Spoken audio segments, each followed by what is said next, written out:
C'est-à-dire le Congolais ordinaire, pour survivre au Congo, il fallait qu'il soit dans la corruption, soit qu'il reçoit la corruption ou qu'il donne la corruption. Et avec ça, il est la victime du chaos, mais il est en train de reproduire le chaos avec son comportement, mais son comportement est comme une loi de la nature, il doit faire ça pour survivre.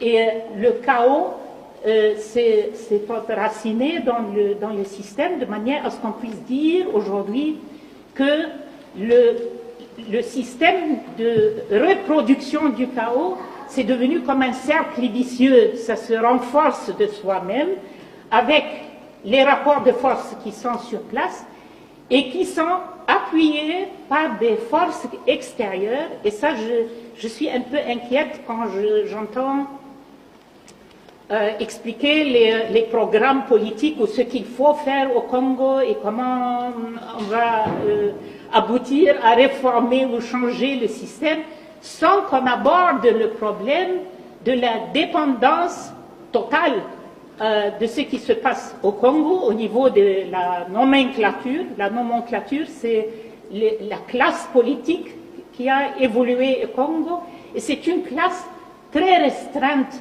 Il ne faut pas écouter le discours de opposition, majorité présidentielle, je sais, ils peuvent s'appeler comme ils veulent, mais c'est peut-être 500 personnes ou 1000 personnes qui sont au sommet de ce système, qui se jettent les ballons. Je suis aujourd'hui oppositionnel, demain je suis avec tel. Il n'y a pas de programme, il n'y a rien, il y a simplement, c'est un mangeoire.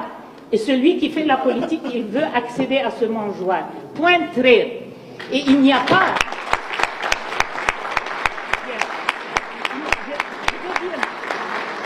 Je veux dire, il n'y a pas d'espoir que jamais... Moi, j'enseigne les sciences politiques depuis 30 ans ou quoi. Et je vous dis que l'expérience humaine, l'expérience universelle nous dit qu'il n'y a pas de possibilité que ceux qui créent le chaos, vous pouvez vous adresser à eux pour dire « aidez-nous à maîtriser le chaos ». Ce n'est pas possible.